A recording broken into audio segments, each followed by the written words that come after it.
Yeah. So good afternoon. Welcome to this session, the first of its kind, a webinar of all the extended family of dental surgical students, residents, and practitioners. Our topic for today, as you all know, is facing the giant, right? I'll not go into the technical terms because we have an expert for that, right? And without much delay, I would be welcoming the speaker for today and the conductor for this session, our respected Dr. Shoykot Shah sir, to take over and lead you and brief you about this session. Sir, over to you. Hello, everybody. So it's been COVID, and we have been talking since the last 3 months, right? A couple of months. And we forgot exactly what we had to study. Please keep all. Maybe you are working very hard.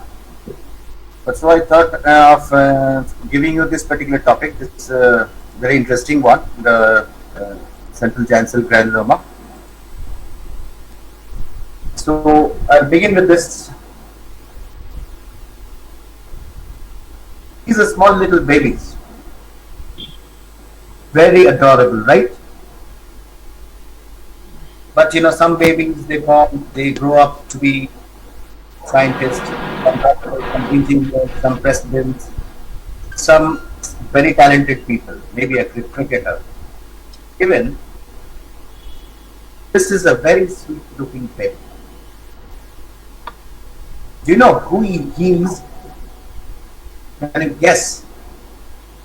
I'll just give you 5 seconds to run your minds to find out who this small little kid is.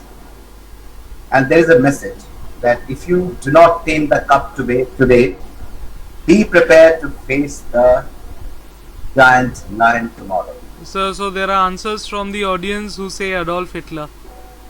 That was excellent. Yes, this is Adolf Hitler. So the message is very clear that if you do not see the things properly, you might face a giant later on.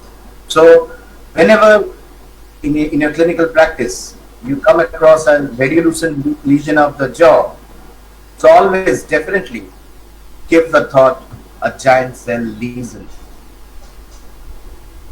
Now let us see the giants in play. I present you with a case. He's a 32 years old man. As you can see, there is a swelling on the left side of the chin. And he was complaining of paresthesia in this area, and there was no other family history, no other relevant past medical records were found. And this is one of the presentation. As you can see, this is the swelling. It's quite brawny, hard when palpation. In the internal examination, we found that 3, 2, 3, 3, 3, 4, 3, 5, 3, 6 till 7 were all hard, and it was brawny, hard swelling, and the buccal cortical plate they flared up, and that led to the obliteration of the buccal vestibule. So this is another angle to show the very same case. Now this is a radiograph. Look carefully. This discussion is all about an exchange of ideas, exactly how practically we are going to deal with situations. So this is a radiograph we have right in front of us, and we see a radiolucency on the left part of the lower mandible, and you can appreciate this area. Can you see my mouse moving? Yes, sir. Okay, fine. So if this is the particular region, then what can we decipher from it? What we see? Okay, we see a radiolucent area. Anything else? We can see root resorptions. See the cortical bone is here, but the medullary bone has resorbed.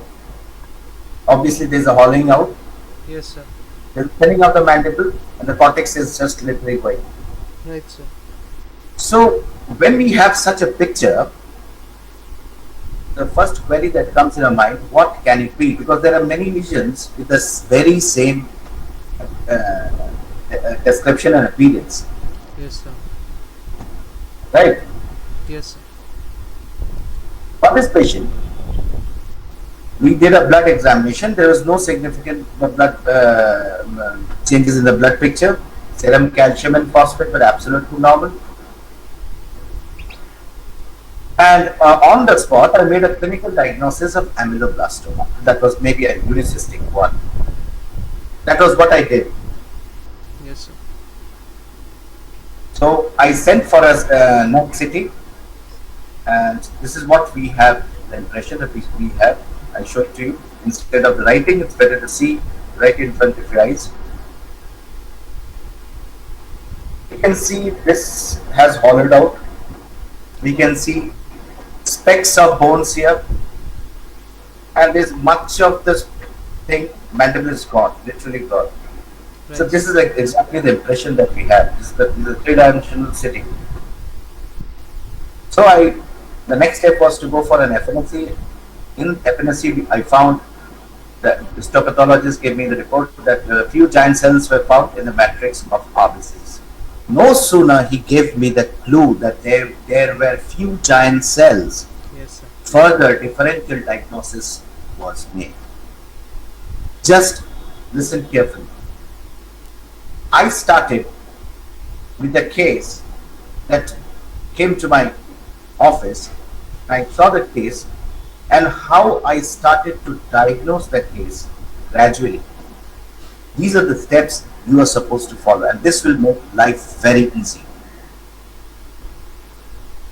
So I made a differential diagnosis of amyloblastoma, odontogenic myxoma, brown tumor of hyperparathyroidism, aneurysmal bone cyst, cherubism, and traumatic bone cyst. Because one way they were saying that it's a giant cell, and well, amyloblastoma is not a giant cell tumor, but still I considered it in the differential diagnosis because at times histopathologists may mistake a mistake by mentioning that a particular amyloblastic cell, the odontogenic cell, that Yes, sir. could be as a giant cell. So that can be a part of our error. So in order to exclude that, I took that thing amyloblastoma in the differential diagnosis. Yes, sir.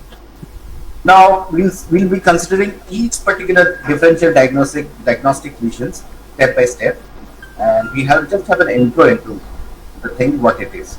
I know most of you have gone through amyloblastoma, especially the postgraduate students. If you're there, they have learned extensively about amyloblastoma, and also even the interns and house staffs. We have also come across this lesion because this is a very, very, very dominant lesion in dentistry and obviously in mandibular and maxilla we see mostly mandibular dentistry. Yes, sir. So coming into this, it is very rare in younger age range, which is more susceptible to giant cell granulomas. So I had to exclude one particular point that has came into mind. So should I include amyloblastoma into it? So I found main thing is this is found in younger age, seen in the posterior part of the mandible in contrast to giant cell granuloma, which occurs anterior to the first molar, which we definitely seen in our case, Yes, sir. somewhere in that region. So it has certain kinds of white septate, but in this case it was missing. It can be for one reason which I haven't already told you. This patient was already operated somewhere else by a dentist suspecting it to be a cyst. Probably during that surgery, the dentist might have removed all the septae which were present inside it. So this was already a manipulated case. So classical features will be missing in these cases. And amyloblastoma is usually multiloculated. It is a true neoplasm. It can be unicentric, non-functional, and intermittent in growth. That is what I have written out here. And it is the second most common odontogenic neoplasm. This is I, I hope you all will appreciate that. Happens more often in mandible than in maxilla. Obviously, the molar ramus region is very common type for it. So it presents at a slow going, painless expansion. Thinning of cortical plates is there. In advanced stages, you can see root resorption. Sometimes I've seen students, they already always find for root resorption is there or not, and based on the root resorption, they make a diagnosis. Radiological is very difficult to diagnose simply and solely on based on radiology. So these are the characteristics that are usually seen, but doesn't mean that it will be an ameloblastoma.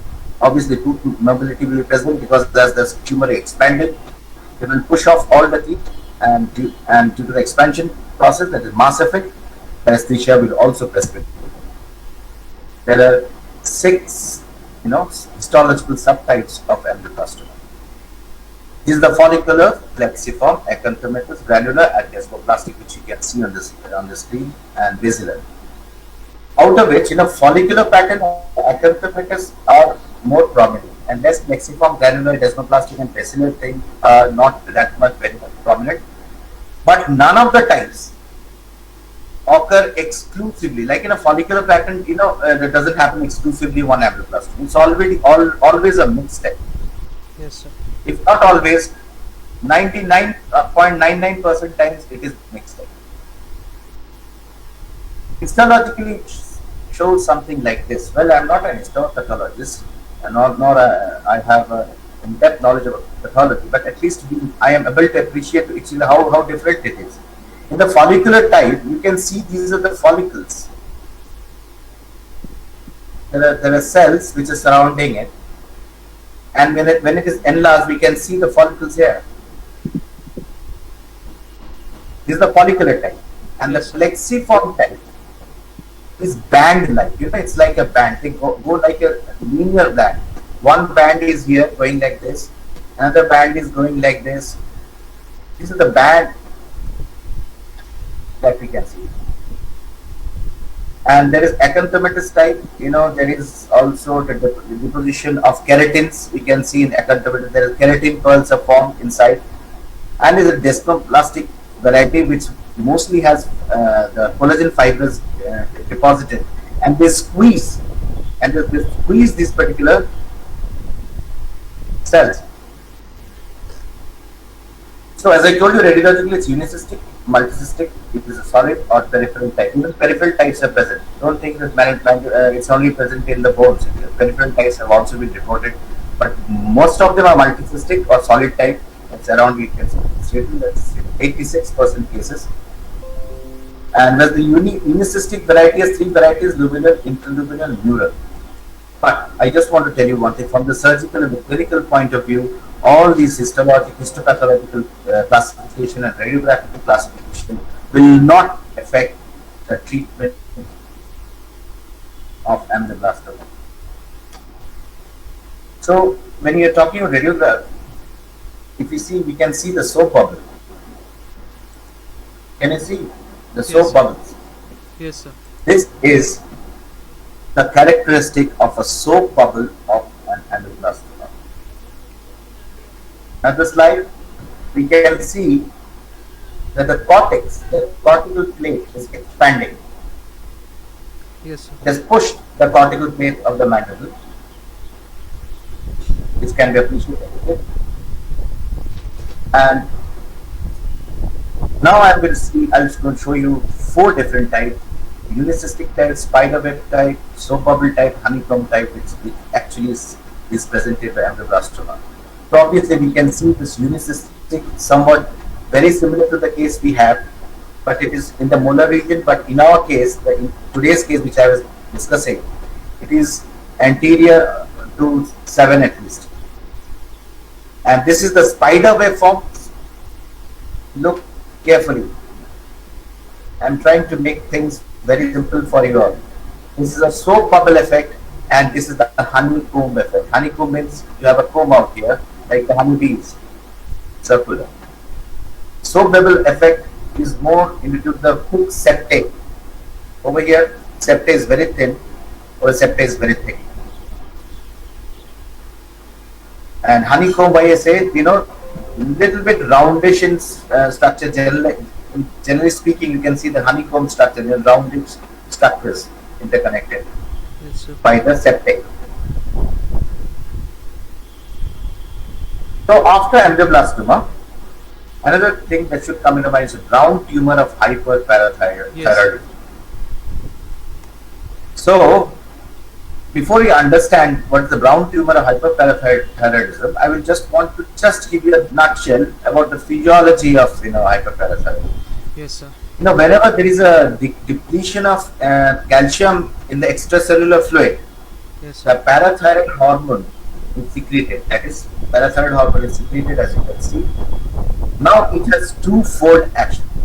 One is to work on the bone, and the other is to work on the kidney, on the renal side. What will it do in the bone? It will help the bone to push out calcium from the bone. Yes, sir. And in the renal side, it will try to reabsorb calcium more and excrete phosphates. So this hormone, parathyroid hormone, is responsible for calcium and phosphate metabolism. Yes, sir. So, in response to an increased absorption of calcium, vitamin D3 or vitamin D needs to be formed. Why? Because this extra amount of calcium which is forming, which is excessively being retained by the body, it also needs to be sent back to the bone, because otherwise the bone will hollow out, sending out all calcium into the bloodstream. Yes, sir. And it also stimulates the GIT to absorb much more calcium ions into the body. So this is just an overview of the action, the modality of action of parathyroid hormones.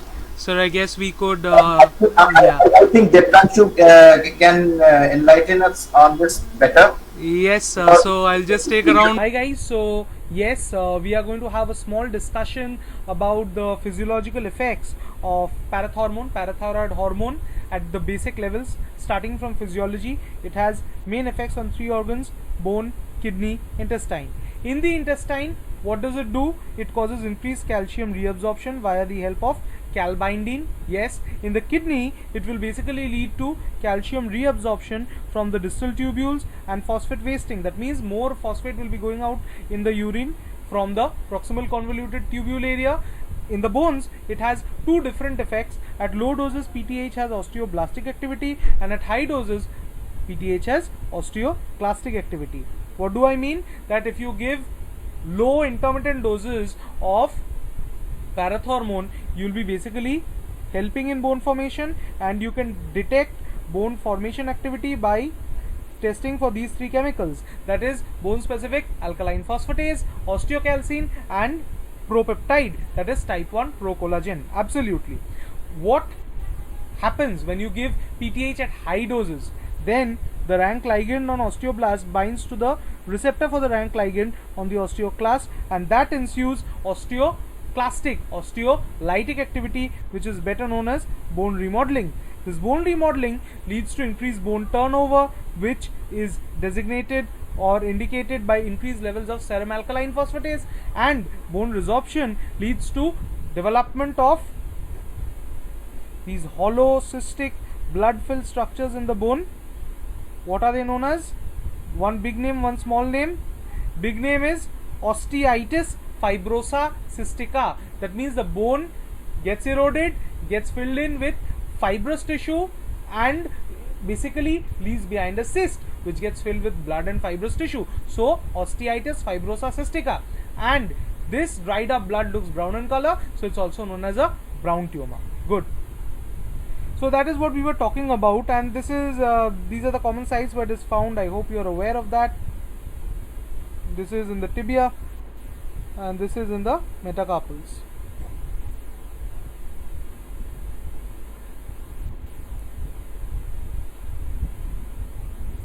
Right.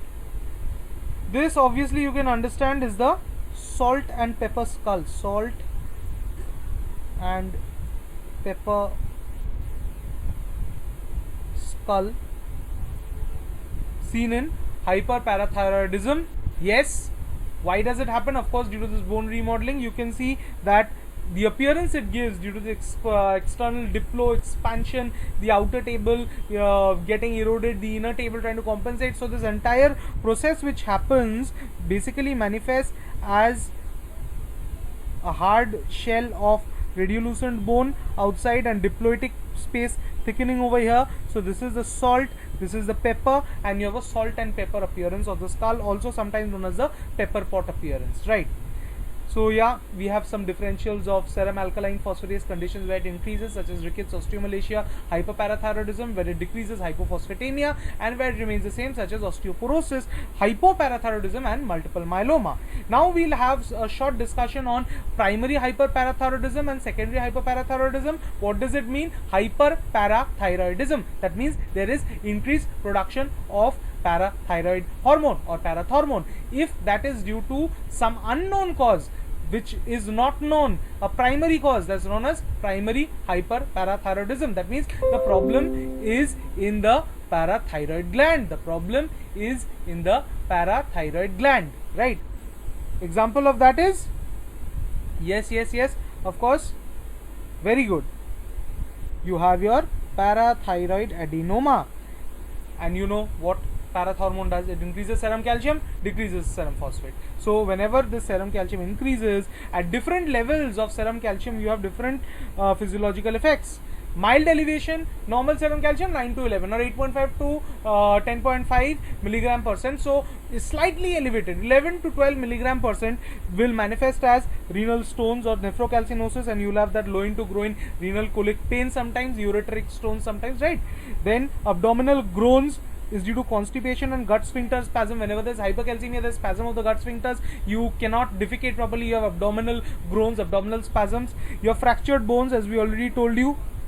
The bones get thinned out, the calcium comes into the blood, and sometimes this calcium gets deposited in the skin, calcinosis cutis, and in the blood vessels, so pseudo hypertension, and then deposition in the brain material gives rise to psychic phenomena, and the person starts moaning, groaning, becomes disoriented. And the CNS manifestation of hypercalcemia is more prominent when the serum calcium is between 12 to 13 milligram percent. Bradykinesia, rigidity, and sometimes secondary Parkinsonism can occur. What happens when the serum calcium is between 13 to 14 milligram percent? Yes, the person may die. How? Systolic arrest. Absolutely. Very good. Diagnosis, you will see calcium is high, phosphate is low, increased bone turnover, so ALP will be high, hyperparathyroidism, so parathyroid hormone will be high, and to localize the tumor, you can do a Cestum EB scan with technetium 99. If you do an ECG, you will see there's PR prolongation, QRS widening, AV block, and QT decrease. Yes, QT decrease is indicative of hypercalcemia, right? How do you stabilize the condition medically? You have lots of calcium in the body, you have to wash it out. How will you wash it out? You give IV normal saline 10 to 20 ml per kg, right?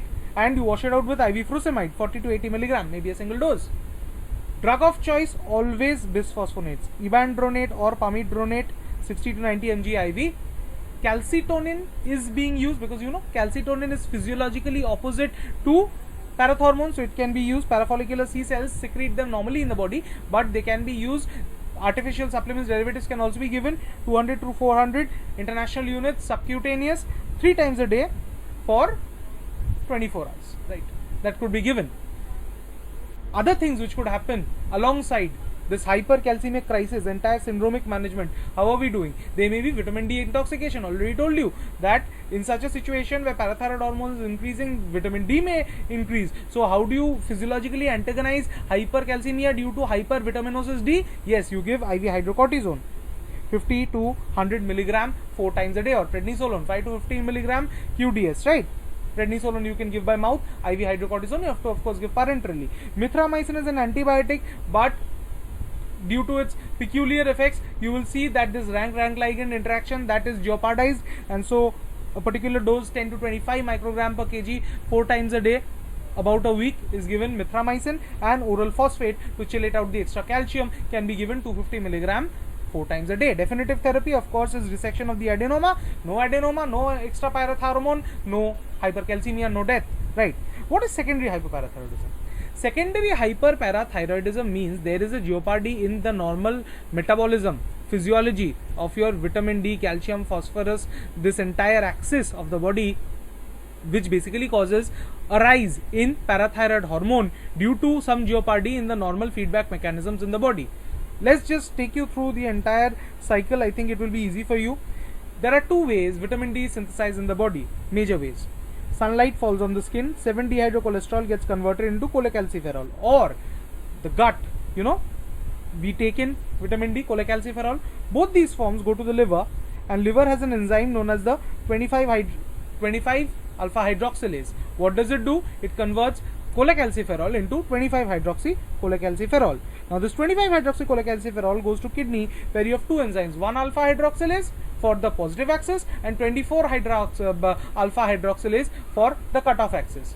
Basically, if you need to synthesize active vitamin D, this is active vitamin D, 125 dihydroxy cholecalciferol, whereas this 25 hydroxy cholecalciferol which was being formed in the liver was basically a premature form of vitamin D. This premature form could either be converted into this active form by 1 alpha hydroxylase in the kidney, or it could be converted into the inactive form 24-25 dihydroxy cholecalciferol by the 24 alpha hydroxylase present in the kidney. That is a parallel pathway that happens when too much of 125 dihydroxy cholecalciferol is being formed, and yet there is enough substance, enough 25 hydroxy cholecalciferol, and you don't know what to do with it. Then you divert it and convert it into 25 dihydroxy cholecalciferol. That is an alternate pathway, backup pathway, plan B body has, right? Now what will happen? This active vitamin D goes to the gut with the help of calbindin, causes calcium absorption, so serum calcium rises. Again from the bone it will cause resorption, and this resorption increases the calcium load in the blood. This increased calcium goes and inactivates or inhibits parathormone, and as you know, parathormone actually is an activator of this 1 alpha hydroxylase in the kidney. That means what was happening? There was inactive vitamin D, in your liver, 25 hydroxy cholecalciferol, right?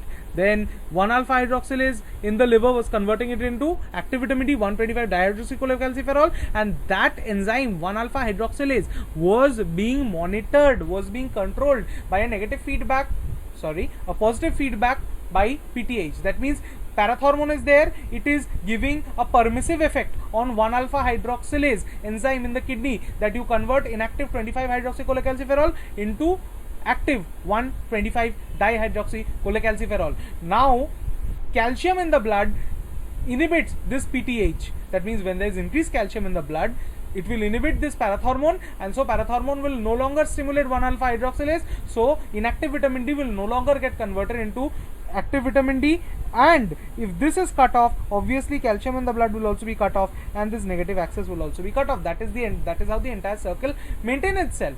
Good. Now what will happen? If you have a chronic kidney disease, as it is, without any feedback inhibition, your kidney is gone. So 1 alpha hydroxylase gone. If there is no 1 alpha hydroxylase, this will not be formed. 125 dihydroxy cholecalciferol, active vitamin D, will not be formed. So serum calcium level in the blood will fall. So increased calcium inhibits PTH. If there is decreased calcium, there will be what?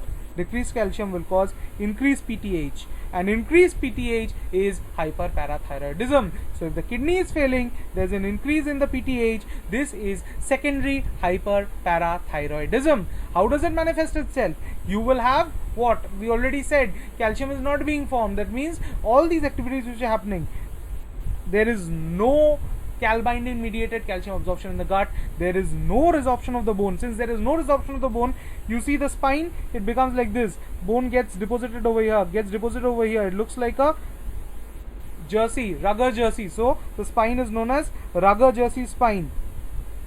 At some places there is erosion, so you have osteitis fibrosa cystica, which I already told you, dense rim of sclerotic bone surrounding a hollow cavity with fibrinous blood material, brown tumor. Then you will have decreased bone on the medial aspect of the third and fourth metacarpal bones. These metacarpal changes which we just showed you, right? Yep, here. And these bones will also have an extra medial deposition of the bone. So whatever the thing is, ultimately you will see that these changes are indicating towards a hyperparathyroidism mediated bony changes secondary to a chronic kidney disease, which we summarize as secondary hyperparathyroidism. Now, if your kidney is failing, there will be phosphate retention. So what is the major treatment, or first thing you need to keep in mind while treating this disease? Don't think it the other way around. Don't think that you have hyperparathyroidism secondarily, which will drive out your phosphate out of the kidney. Yes, that will happen, but you imagine the kidney is failing first. Now, so if kidney fails, you cannot excrete phosphate out. If you cannot excrete phosphate out, what do you need to do? Any phosphorus containing food you cut down. The daily phosphate intake should be limited to 800 to 1000 milligram per day. That is it, not more than that. If there is excess phosphorus in the body, kidney is not being able to excrete, so you chelate out the phosphorus. Phosphorus binders. What are phosphate binders? They could be calcium containing ones like calcium carbonate. They could be non-calcium containing ones like sevelamer. Another thing, vitamin D is not getting formed, so you need vitamin D analogues. What analog will you give? Calcitriol. 0.25 to 1 microgram once a day, or if you give injection wise, then you can give 1 to 2 microgram IV 3 times per week. Very good. What else? What else can we give? Yes, I think it is very interesting and you need to know about it. Yes, you realize something? If there was no vitamin D, there was also no calcium, and since there was no calcium, there was no feedback effect on PTH, and PTH was increasing. So if somehow I am able to give a calcimimetic or introduce a substance in the body which looks like calcium, when that substance increases in the body, body senses that calcium is increasing, and this sense of increase in calcium will go and inhibit the secretion of PTH, so my hyperparathyroidism will come down. And so this calcium substitute we use is cinacalcet or calcimimetics. I hope this entire concept of hyperparathyroidism, primary, secondary, and the physiology of parathormone is clear to you. And now I would like to hand it over to Sir. I'm repeating exactly. Decreased amount of calcium in the bloodstream will stimulate the parathyroid gland, which you was insisting, and you are stressing on that. And this parathyroid had twofold function: to act one over the bone, one over the kidney. Yes, sir. How it works on the bone? It actually pushes out calcium from the bone, and from the side of the renal side, it's going to absorb more calcium into the bloodstream. As a result, vitamin D, which is also been also formed in the glucose due to the excess amount of calcium which is present, this stimulates the formation of more vitamin D. I'm not going to the whole physiologic process. Already, Dr. Deepanshu has already explained us beautifully. So vitamin D has twofold function. One is to throw back the calcium to the bone. Another one is to reabsorb calcium from the GIT. Yes, sir. So brown tumor of hyperparathyroidism is nowadays very rare, because most of the time, people get treated. It was earlier days when in India was a very poor country and people could not avail treatment, but nowadays lots of people can afford treatment, and even government has also provided good hospitals and doctors to support this treatment. And so nowadays this incidence is lower because it presents late and in untreated cases. But what exactly happens in this is that the bone, instead the bone, they get resolved, and there is a deposition of fibrovascular tissue, and giant cells are present. So that is the reason why I kept that brown tumor of hyperparathyroidism in that differential diagnosis, because it also contains giant cell. Yes. And there are abundant deposits of hemorrhage and hemosiderin which are present inside it. So it is very histologically, if you see that it's very similar like to reparative giant cell granulomas. Histologically abnormal calcium homeostasis in hyperparathyroidism is the cause. Yes. Now we see radiograph. So now can you tell me what you see? Okay, we see an hollowed out area. We don't have a very much scalloped border. Moralisly, even cortex is present, medullary bone is gone, but the superior part of the cortex is gone. So this is what we have. It's very difficult to say whether just by a radiograph, it's very difficult to say whether it's a brown tumor or not. All the very diagnostic is the blood test. That is, go for the calcium assay. Then that will give you the clue. So I would like to interrupt you for a second. I think due to the change of presentation, it would be nice if you could just de-present and represent again. I think that would settle the format, because we changed the presentations. Yeah. So if you could withdraw the presentation and recast it again, because your visual tile is suddenly disappeared. I think that was due to the change of presentations from both our ends. Okay, fine. Yeah. So Shayantan, if you are there, okay right now? Shayantan, kindly come online and just pin sir's video tile alongside, because right now I can see just the PPT being changed. Sir's video tile is not visible, so just kindly look into that and adjust that, because it would be nice if things could continue as before, right? Yeah, I'm seeing it. Yeah, just see, you can pin sir's video tile, and along with that you could also ensure that the view is properly telecasted. Yeah, now sir, now Dada, it's okay. I've pinned it. Now it's okay or not? Okay. Yeah, looks okay. Yeah, it's okay. Yeah, fine. Yes, okay, sir. You can continue, sir. Yes, sir. So the treatment modality is very simple. Manage the underlying hyperparathyroidism. That is the treatment modality for primary. And but surgery is only needed in certain refractory cases. Suppose it has gone very big and it's symptomatic. In those cases, only you go for a surgical treatment. Otherwise, send these patients to a physician to get their underlying hyperparathyroidism corrected. Now, I have a question for you.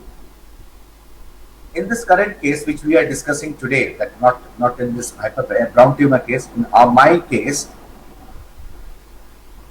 the serum calcium level were not elevated. Is it a brown tumor? Yes or no? Obviously. So answers are coming as no. Yep. So yes, obviously it's not, because it's no more a rocket science after we had a discussion. Yes, sir. So obviously the serum calcium level was quite okay, and so within the normal landmark, and so we have to exclude out brown tumor. But I have a question. Deptanu just mentioned about calcium levels, but what is the normal serum calcium levels? Anybody of you? Yes, anyone? Okay, answer is coming as A, 8.5 to 10.5. And who says C? Anybody who's saying C? Who said? No, sir, all answers are A. All answers are A. Yes, that's the right thing. Now, why I wanted to show you this, because these parameters are given by various labs in various units. If it is milli-equivalent per liter, you see it this way, and millimoles per liter, you see it in this way. Yes, especially you will see discrepancies in international patients. Suppose people who stay in Europe, especially in UK, people who stay in America, their parameter, the unit changes, and so you should keep these parameters in mind. Well, you do not mug it up, but keep it in mind is better, because already in any blood report, you always get a reference rate. Yes, sir. Now, after the brown tumor, we come into another pathology, that is aneurysmal bone cyst. What is an aneurysm? Some kind of, in a very layman term, aneurysm, some kind of bulge in the blood vessels that involve the blood vessels, right? There are sinusoids, blood caverns are there. Yes, sir. So, in case of aneurysmal bone cyst, these are actually giant cell lesions. And within a fibroconnective tissue, therefore, they are reactive lesion rather than a cyst or a true cyst. They are actually pseudocyst, or yes, you can say a pseudoneoplasm. Yes, sir. Very prevalent in the posterior part of the mandible and posterior to the molar region. And when you aspirate these things, what will you expect? Obviously blood, because it is cavernous, it has sinusoids. So we expect blood if we aspirate. No, you cannot be sure by seeing a radiograph. It has a various pattern. It can appear as soap bubble. It can appear as unicystic. It can give any kind of appearance, wild appearance. Well, how to diagnose this case is only for go for a blood aspirate, because in an aneurysm, obviously, what we can expect blood inside. So that, but when fill your syringe when you try to aspirate it. Because I gave you a particular radiograph of an aneurysmal bone cyst, but it is not very much diagnostic, because we have certain septae here. One septum is out here. You know we can have compartments. One compartment here, one compartment here. It has various appearances. It's very difficult to diagnose in that way. But only an FNSC, if we'll have a straight away the blood coming out from that region. It is usually asymptomatic, mostly the second decade of life. Oh, I've come to the end as well. So some issues just coming from my side.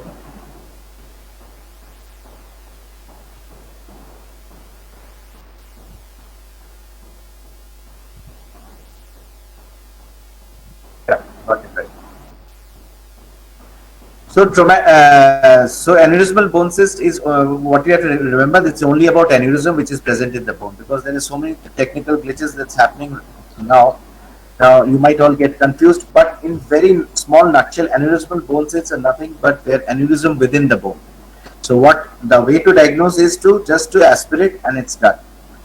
Another thing is a traumatic bone cyst, obviously from occlusal trauma, or you during the sports injury.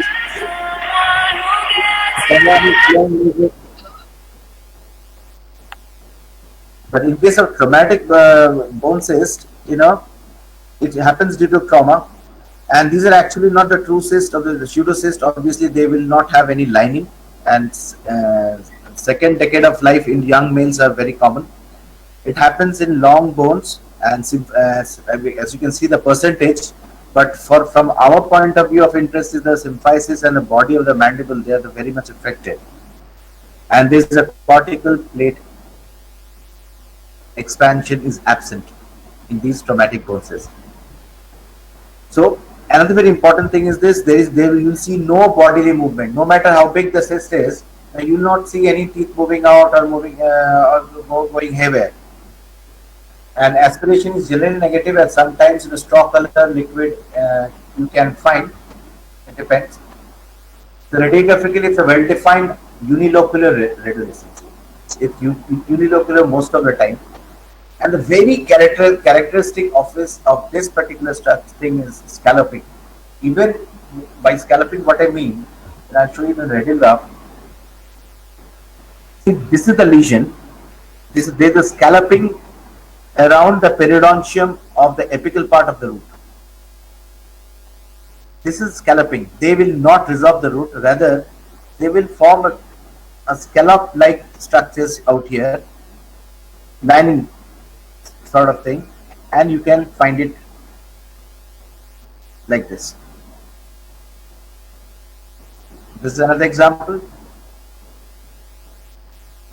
Well, over here there's some sort of root resorption, looks like, but maybe due to some other pathology.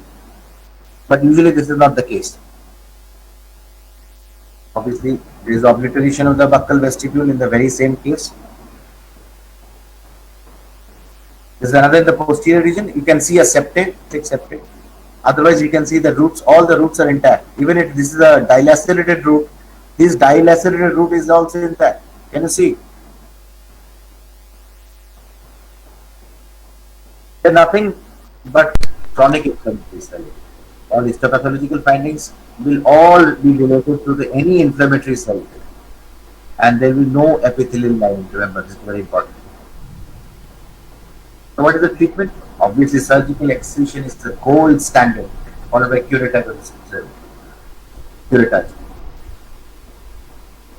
Why is the gold standard? Because after a surgery, what happens when during the surgery there is a bleeding and the formation of blood clot which forms within the cavity, and over the clot, there is the resolution of the new bone takes place.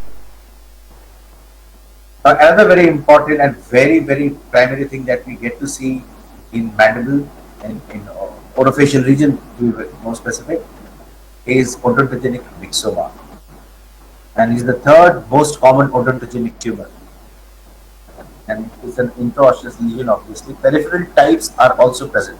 So, in case we happen to find some myxoma in the periphery, so don't be flabbergasted thinking, "Oh my God, I got a odontogenic myxoma."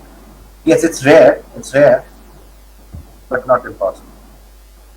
It's benign, slow-growing, and locally aggressive tumor, and happens in the second to the fourth grades of life. Most common in molars and the ramus region of the mandible. Maxillary, less common, but even if it happens in the posterior area. Well, it is a well circumscribed or diffuse lesion. It can be well circumscribed, it can be well diffused. There can be root displacement in case of odontogenic myxoma, and there can be also root resorption. But can you tell me, just now I told you about some other lesion in which we don't see a root resorption. What it is? Can anyone? Yes, anyone wants to answer? In that radiograph, we don't find root resorption. Traumatic bone cyst, somebody is answering. Yes, that is the answer. So this is the correlation that, in traumatic bone cyst, there is no root resorption, but in this odontogenic myxoma, there is root resorption is present, may be present, not always, may be present. As multiple honeycomb appearance, and very characteristic of this is a tennis racket appearance, because these the septae which is running inside the bone, the cavities, they are very thin, very wispy septae, very soft and wispy.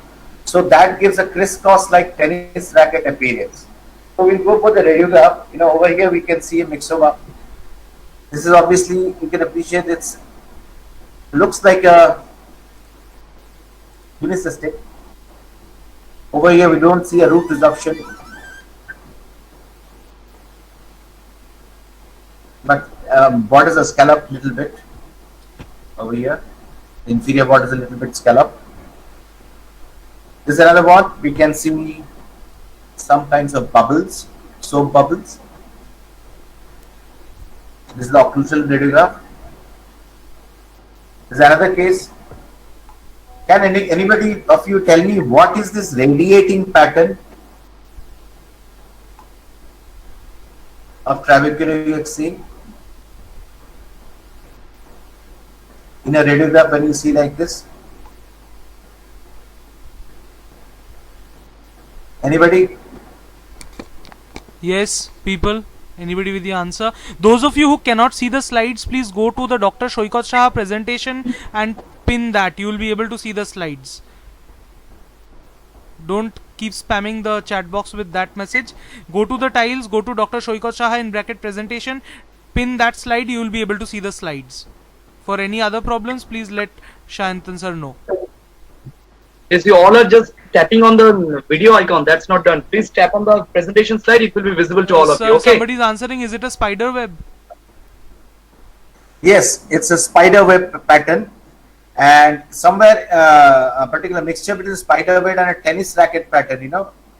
Obviously there is nothing called classical spider web or classical tennis racket, because all the bone resorption, osteoclastic activity takes place in a very haphazard manner. And so obviously we won't have a classical tennis racket as if Boris Becker is playing tennis. It doesn't look like that.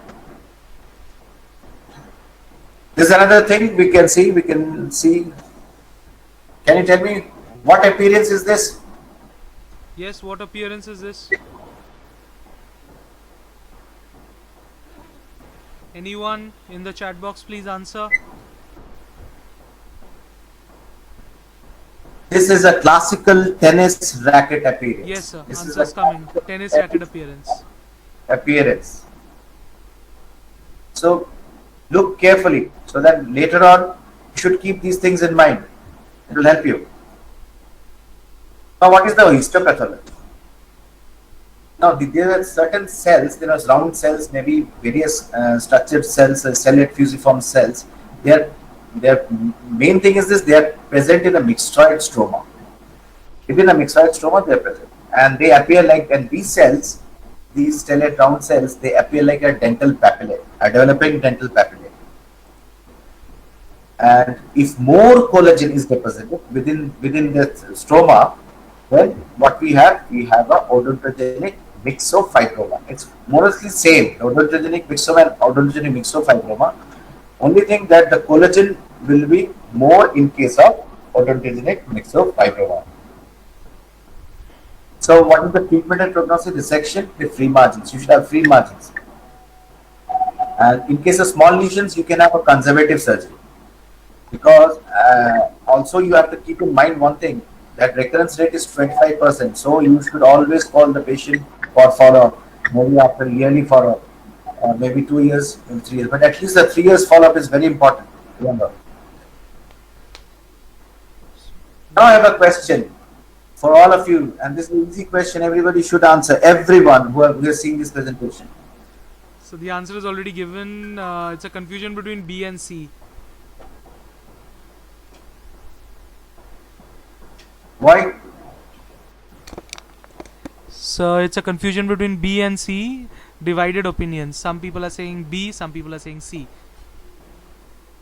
As I told you, it happens between the second to the fourth decade. So between A, B, and C. Not only one answer, we have multiple answers in this case. Good. Those who have answered, who are confused, this confusion actually I wanted, because yes, keep this in mind, the age is very important. So in our case, he was fitting in my patient, the patient we're discussing, he actually is fitting into odontogenic myxoma age group category. What about this answer? Okay, Only one. People are saying it's true. Fine, that's right. It's a fast-growing tumor. Is it a fast-growing tumor? True or false? Okay, people are saying it's true. Okay, no, false. What is it? False. Okay, now the people are saying it's false. Yes, it's false. It's not a fast-growing tumor. It's a slow-growing tumor. It is a slow-growing tumor, not a fast-growing one. And which is the most common radiological appearance? Tennis racket. How many saying 2? How many saying 1? How many saying 3? The majority saying 2. Till now only one answer, that is 2. One answer is 2. Tennis racket. Yes, this is the most very common particular finding. Then comes the honeycomb, and step ladder is the least common finding, very rare. That's So that is all about it. Now we are going to another particular, is cherubism. This is an inherited disorder, and it's somewhat like a fibrous dysplasia. There is a fibrous tissue of that is formed in the maxilla and the mandible, and it has certain fits and depressions. And the usual age, it starts is around 2 to 5 years. Mostly very much females affected, and obviously it's a familial history is there. yes, sir. But one very important characteristic is that it does not cross the midline. It is usually bilateral. Right, sir. So this is one case of cherubism. Rare, but not impossible to get. Bilateral, you can see these honeycomb-like structures. Right, sir. These areas are fibrous area. This is replaced bone tissue replaced by fibrous tissue, somewhat like fibrous dysplasia. So in these cases or cherubic cases, fibrous dysplasia should always be in the differential diagnosis of cherubism. Right, sir. Over here we can see the expansion of the particle plates, very similar to aviblastoma, very similar to myxoma. Bilateral involvement we can see. Yes, sir. And so the treatment is quite interesting. Treatment can be approached by a physician itself or a surgeon, or both being targeted. Because as Dr. Deptanu actually sir. told us about calcitonin's role Yes, sir. in bone remodeling, Yes, sir.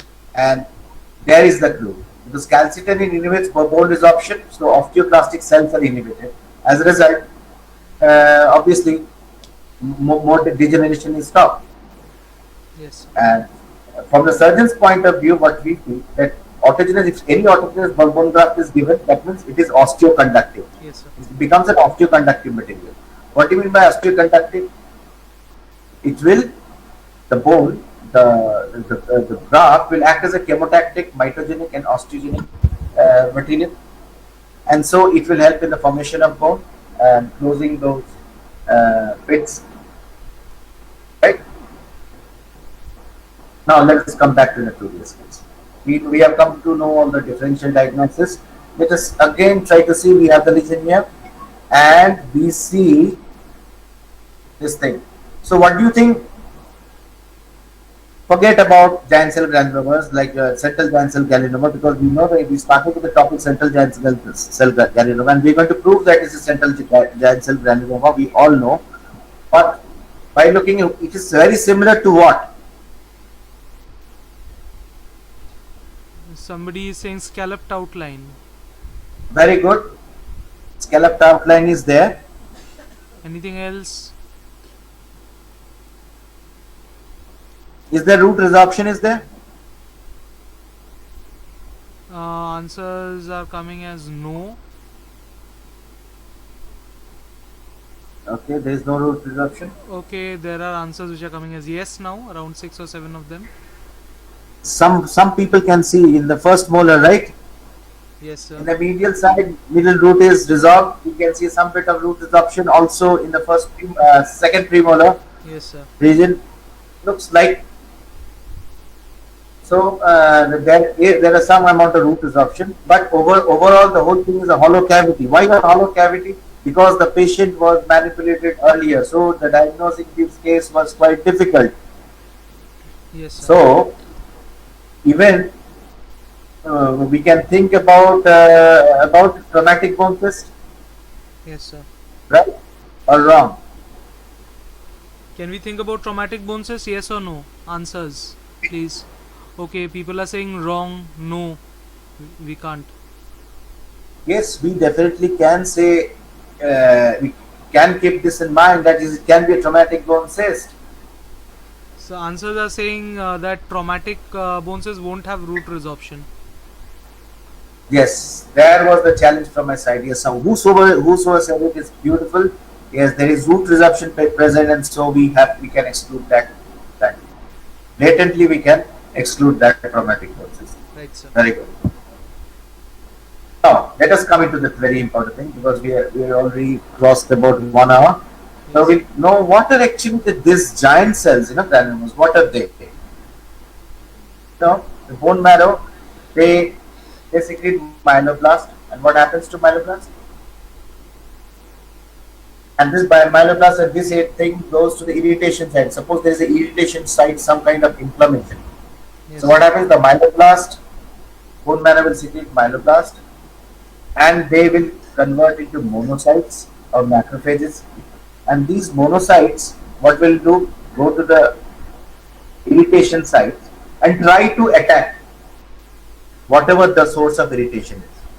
They will try to secrete so many chemokines, and somehow what happens is irritation continues and they cannot control it. What will happen? They will coalesce together to Yes. form a giant macrophage. Why? Because individually they were unable to fight it out. So they need to cluster together and fight with the insulting agent.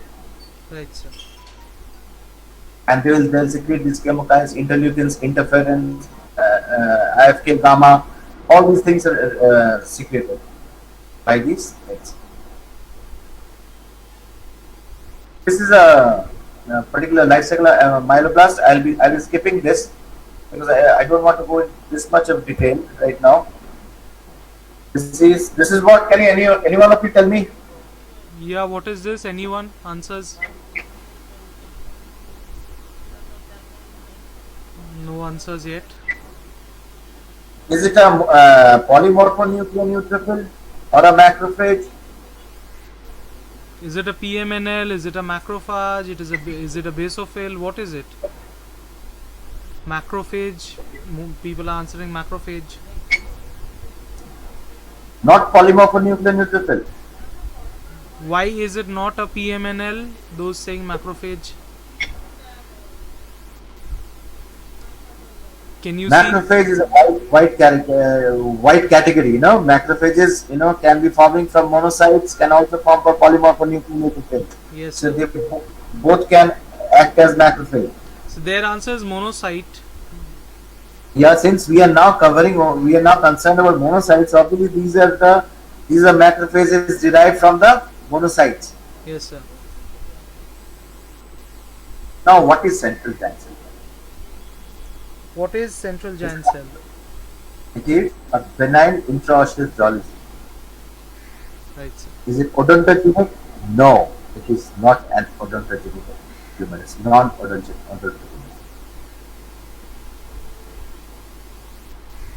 Why it's caused, how it's caused, still it's very unknown. But three important varieties have been found. One is the reactive, due to some kind of reaction that is going on, some kind of irritation. Hamartomas. Can you tell me what is hamartomas? Yes, anyone? And What is hematomatous? Anyone? Some people say tumor-like. Yeah, right. It is a tumor-like, but what? Tumor of indigenous origin. No, it is tumor which are various types of cells are present. Absolutely. Various types of cells are present. Suppose if it's an epithelial tumor, so if it is hamartomatous, that means the epithelial cells of various types of epithelial cells will contribute to that hamartomatous growth.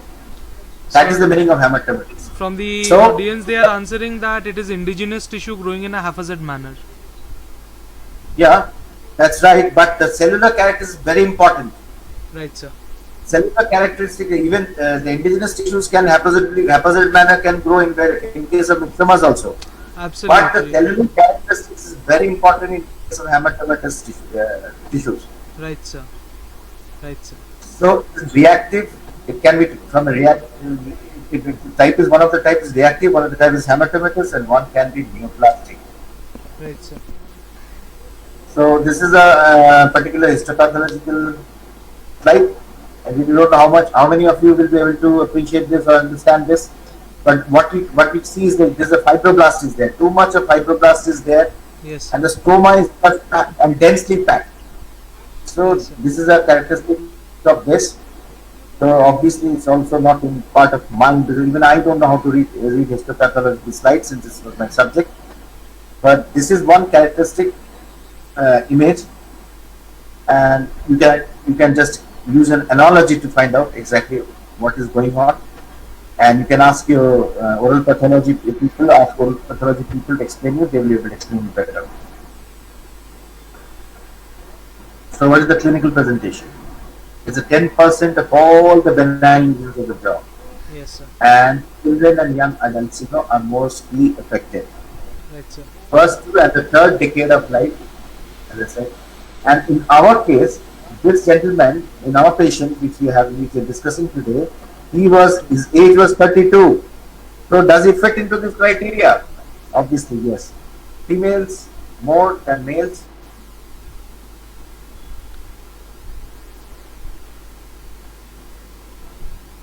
Now, it is more abundant in mandible than in maxilla. Yes, sir. Really, the posterior jaw, ramus of the condyle, but rarely, but never say that rare means I'll never get. You Yes. can also get, so don't confuse that. So these terms, actually are very lame terms on a clinical perspective. So even the rarest of the rare case can come to you and cause you a lot of confusion.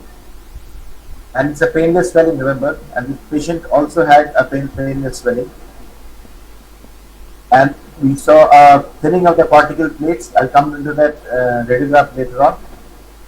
So in case if it happens with children, then the premature loss of the deciduous tooth occurs, and and facial there will quite an abundant amount of facial asymmetry will present.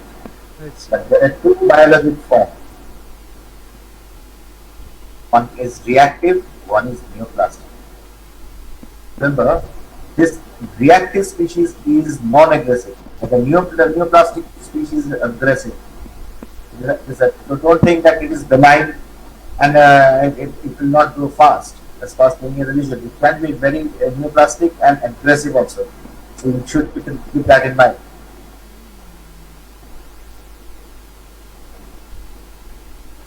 Obviously, when you're talking about giant cells with the main feature of this.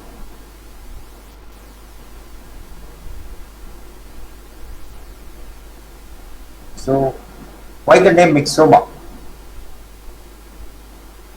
Because it's derived from the mesenchyme. yes, sir. And they originate from the mesenchyme. So we have to say it's a mesenchyme. So they are spindle cell tumors, and we have a marker for this. Ki67. You know what is a Ki67? Vascular Ki67 proliferation marker. is a tumor proliferation marker. Yes, sir. It is a tumor proliferation marker. Actually, it enhances the protein synthesis in ribosomes during cell cycle. So, if you have Ki67 in huge numbers, then what happens? That means the cell is creating a lot of proteins. That means the cell is replicating in a very higher rate. So this is also a tumor marker, especially a good case of head and neck cancers. For head and neck cancers, Ki67 is a very, very prominent tumor marker. Remember it. That is, it is used where it is used by the ribosomes to synthesize more proteins. Ki67, this tumor marker, at least you should know this. This is the etiopathogenesis. Suppose there is the monocytes due to some epigenetic event. What do you know? What is an epigenetic event? Before I explain you this, let us understand what is epigenetic events. You know, certain events that are happening in an environment that make changes within us or within a cell. The environment itself causes those changes, those genetic changes. Those are called the epigenetic things, and the events that contribute to this particular change are called the epigenetic event. So, the fibroblast cells, they secrete cytokines, and from this epigenetic event, that's when from this irritation, whatever the irritation the tissue was getting, and this stimulates the formation of these giant osteoclastic cells by the monocytes. Monocytes are pulled into that site, and they clump together to form the giant cell, which have an osteoclastic property. Well, I'm not going to the text of the radiographic picture. Let us directly run into this particular slide. As you can see, what can you see? We have a root resorption, right? We have some septate out here. We have some root resorption here, but we don't have a root resorption in this particular region.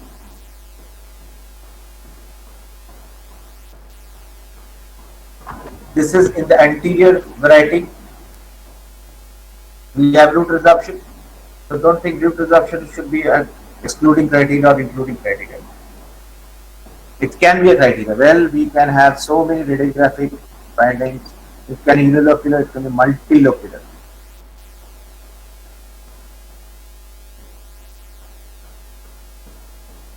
This is another case. We have a soap bubble appearance, or we can honeycomb appearance.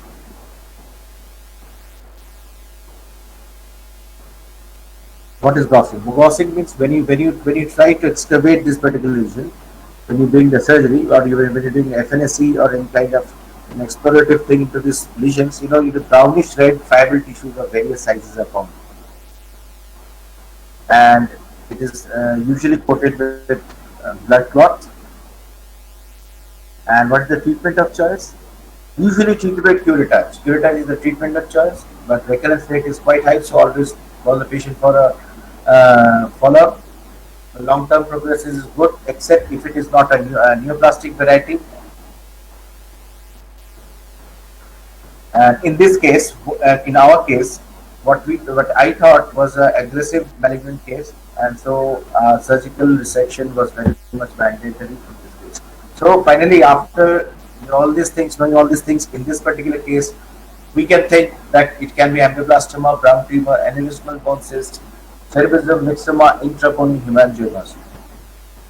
Or you can also, we missed out one thing, that is traumatic bone cyst. And in our case, I'll be going to the surgical steps, since surgery is the main thing in this case. This is called the lip switch. I'll show it to you. The lip is cut from the midline and it is swung. You swing it, lip swing. You swing this thing on this side as if you're removing a curtain. As a result, you're able to expose the mandible, midline lip split incision. This is called the. There is a notch here. Can you tell me what it is? I want the postgraduate fellows to be answering this. What is the name of this notch? Anyone? Keep it in mind. It's called Nordhoff's notch. It's called Nordhoff's notch.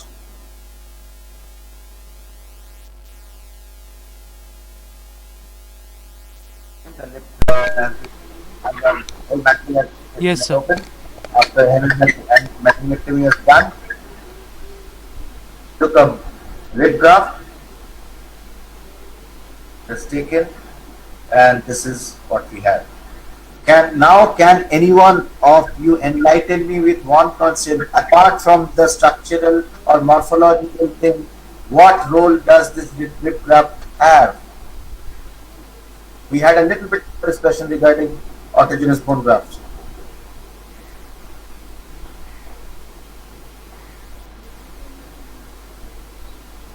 Anyone? Yes, anyone? What is the role of this autogenous lift graft? Sir was already discussing. Anyone, you may answer in the comment box if you know the answer. Not yet, sir. Not yet. No, sir. It is osteoinductive. That means there are chances that that bone will be forming out here. So that is the reason it has any autogenous bone graft has an osteoinductive property. Right, sir. So here with a spinal flap closure and the patient treated with post-op CT, you can see later on this will be filled up with further surgeries put up so that he can wear a denture. So the test was clear. Post-operative 1 week later, this is the photograph. Internally you can see this quite a good amount of healing. Right, sir. After 3 months later, you can see a little bit of scar contracture. Well, I advised the patient to go for a scar revision surgery. He said that he will be coming later on. The internal part after 3 months. And let's have a quick recap. This is angioblastoma. I am giving a frank diagnostic case. Angioblastoma, 1. Second, traumatic bone cyst. Can you appreciate this? Yes, What it sir. is, what I am highlighting. No root resorption, no bodily movement of teeth. That is scalloping. Yes, sir. It's present. Odontogenic myxoma can comb appearance. Tennis racket appearance here, Appearance. and soap bubble appearance here. Yes, sir.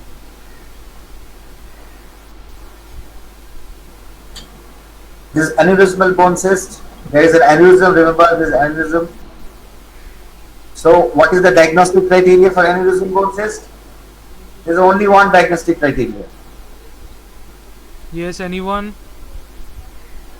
Just go. Blood in FNAC. Very good.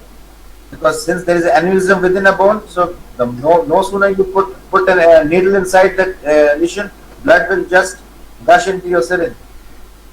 Right. And this is pleurism, a rare case, but bilateral involvement is there, in which we can see there is a bilateral involvement. Fluid displacement is there. Yes, sir. And this is brown tumor. Yes, sir. Another very important characteristic Deptano might say Salt about and pepper. Salt and pepper appearance of the skull. Pepper paper pot. pot appearance, what Dr. Deptano was mentioning it. So I was very happy that we were saying something, that was correlating to my presentation. Thank you, sir. My pleasure. There are lots of controversies, calcitonin, whether we should, physicians feel, they feel that we should go for calcitonin. Some say calcitonin interference, some say a combination of interferon, imatinib, corticosteroids. And there are lots of controversies, and various people have got various different results. And let us not deal with the controversies.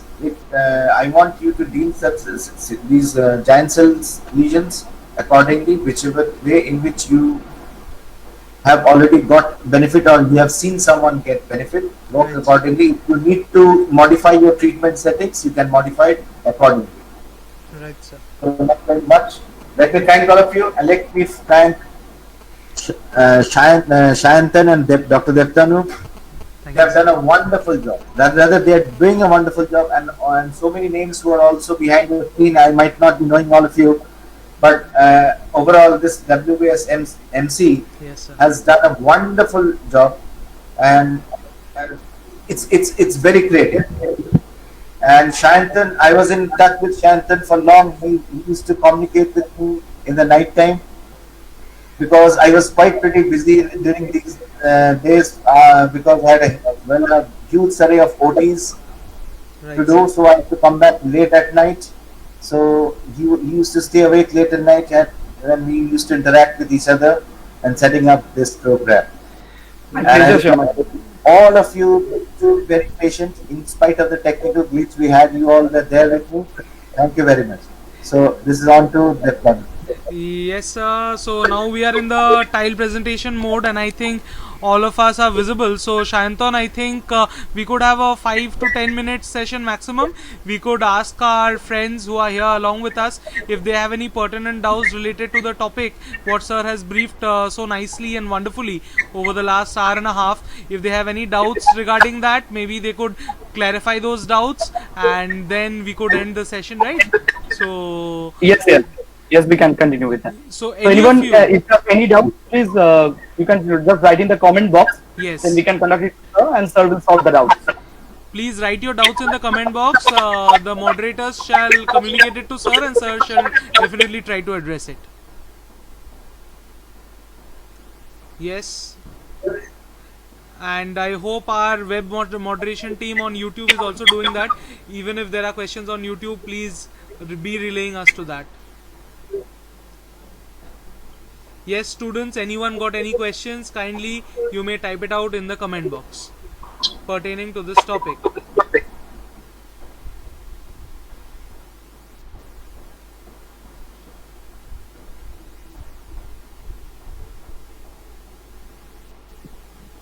No such comments in the YouTube section.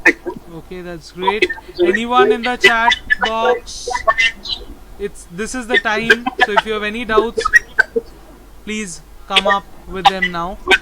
By the time the comments are coming up, I would like to ask a question so that we don't waste time. What is KI67?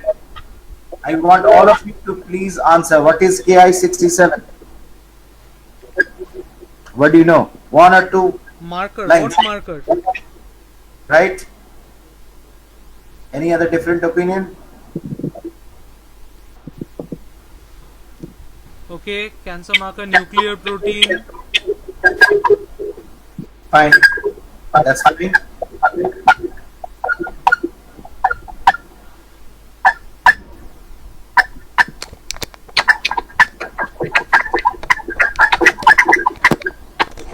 Okay, it's a tumor marker.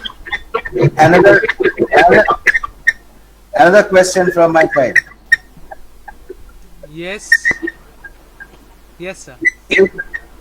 Parathyroid is the hormone. What is the counteracting hormone? Name of the counteracting hormone. Yes, this one is easy, I presume. Calcitonin is the answer from the audience. Yeah, that's right. But can you tell me, calcitonin is released by what specific cells of the thyroid gland?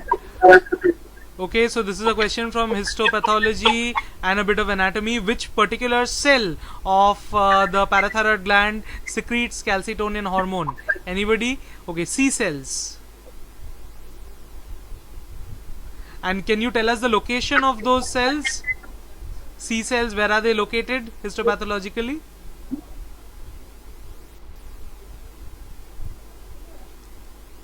Okay, nobody is telling us. Parafollicular, good. Parafollicular C cells, good.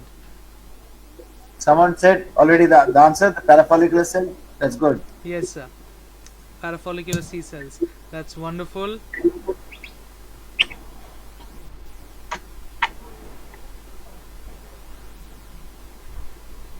What? Now coming to the amyloblastoma in the histopathology section. I told about, there's a variety in histopathology in which we are more concerned of the follicular type. There are the bands type. What is that type called? It is not follicle, but it has a band. Plexiform is the answer from the audience. Maximum people answering plexiform. Anyone different? Anyone different? Yeah, desmoplastic says one person. Okay. Maximum people answering plexiform. Yes, that is the answer. It's a band. It's like a band. They crisscross over each other. Right, sir. So because plexiform and the follicular variety are the maximum thing that will be finding. Most of the patient will be finding plexiform and the follicular varieties. Right, sir. Obviously, none of them are unique, but it's mixed variety is always there. Most of the times, 99% of the times. Right, sir. So I want you to come up with a question. I'm waiting here. Yeah. I want one question from your side. Anyone with any questions, please come up. Now it's your time. Because if you don't ask us questions, we ask you questions.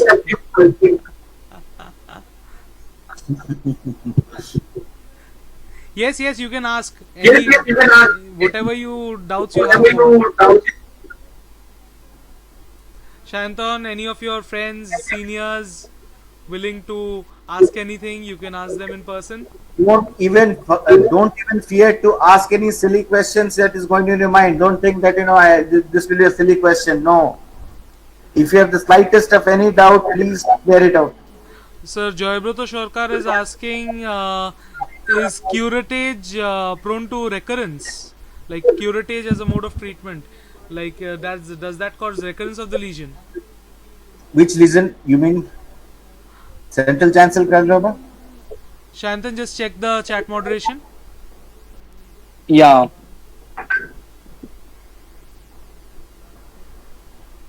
Yes, sir. Yes. Central chancel yes, sir. Yes. granuloma. It's about central chancel granuloma. Fine. So curettage will not help in recurrence or will help in recurrence. This is not the main issue. Main issue is that this lesion has the property to recur. Curettage is a surgical procedure that is done to, what do you mean a curettage? You actually just scrap things out and you just move it out. Declutter it, okay? Right. Because there are septa and you're just cleaning of their area. That is simple as that. But when you curettage things, what happens? The lesion sometimes spreads and goes through the bone marrow. Yes. It's the normal tissue. Probably you'll think that this is a healthy tissue. No, and it might go maybe 1 centimeter inside the bone marrow, which radiographically it will not be evident. So there is you always keep a good amount of margin. That's what we call the tumor margin. That is, if my tumor is of this size, can you see my? Yes, sir. We can see you. if this is my finger, if the size of the tumor is this much, Yes, sir. and I don't need only to cut this much only. I need to cut at least here, from here. If I try to cut just this much, what happens? Some of the, the flakes, as if a flake, I say, Yes, sir. it will be protruding inside, the lesion will be protruding inside the bone marrow, that will be left alone. That will cause a problem. The chances of recurrences will be higher in those cases. Right. In case of Absolutely. cancer, when we operate, we wait for certain times for the frozen section biopsies, in which after we dissect a particular sample, Yes, we sir. send it immediately, send it to the pathology. We Yes, sir. clean off our gloves and have a sip of coffee. In that meantime, within that half an hour, the pathologist sends me a report about biology, whether my section is having a clean border. Because if it's not clean, that means I have not cut that area. I've not removed that cancer properly. That cancer, the neoplastic is properly. So if it says negative, then it means that I have to extend my incision little more. Yes, sir. Are you getting it? Yes, sir. So always take a margin. Right.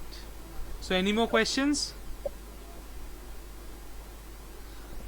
Okay. Any more question? All? We spoke about aneurysmal bone cyst. Anybody can tell me? Can you give me, apart from extended curettage, something else that we do to control the aneurysmal bone cyst? Think about the anatomy. Very basic. A good question by Dr. Deptanu.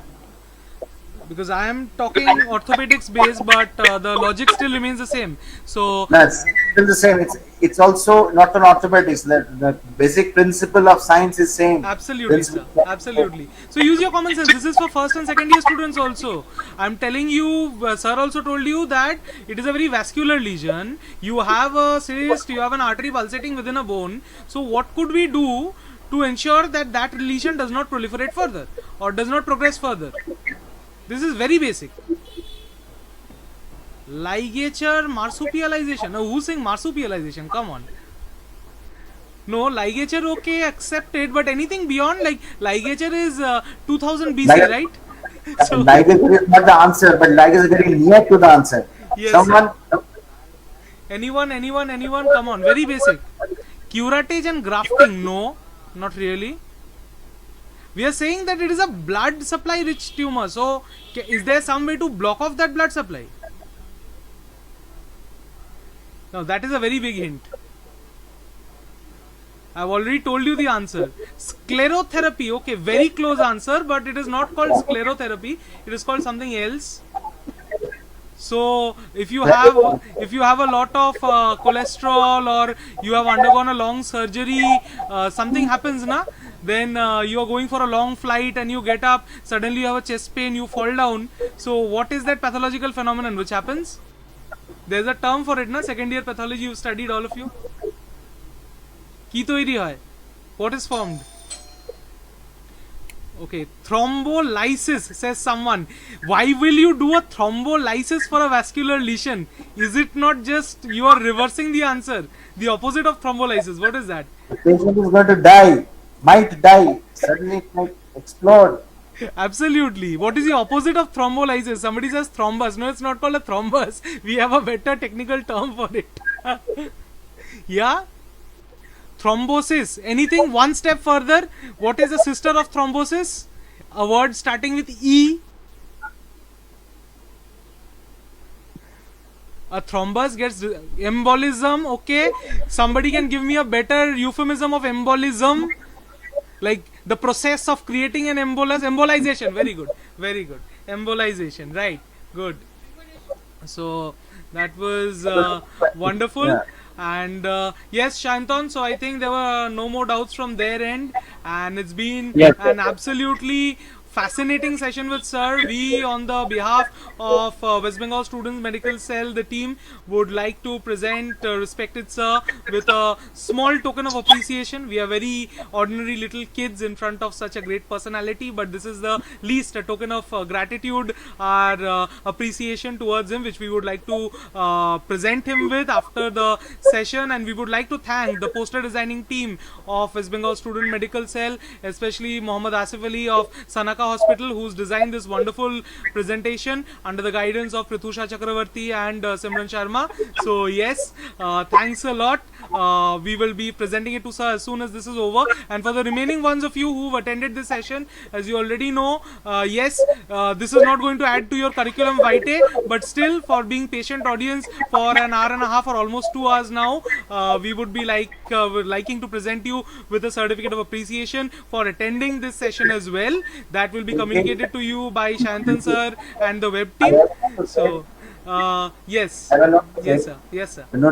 That is, Shantan has my WhatsApp number and my email address. Yes sir. You can distribute it them to all of them. If they have any doubt or if they need any help in future, they can communicate with me. Absolutely. And I'll be there to help you all. Absolutely. And thank you sir. for all such a nice time. You're so busy, man. You just got time for us, and we are very much thankful for that. Thank And you very yes, much. we have been having this live stream over the last couple of hours. And the best thing is we've also been recording it, so we'll try to upload the entire footage after removing the technical glitches on our official YouTube channel as soon as possible, right? So thank you for the session today. I think it's time to call it a day, and we would like to thank sir once again, and we are sure that if he has some time from his busy schedule, once again we would be glad to host him for another educative session on such purpose. So thank you.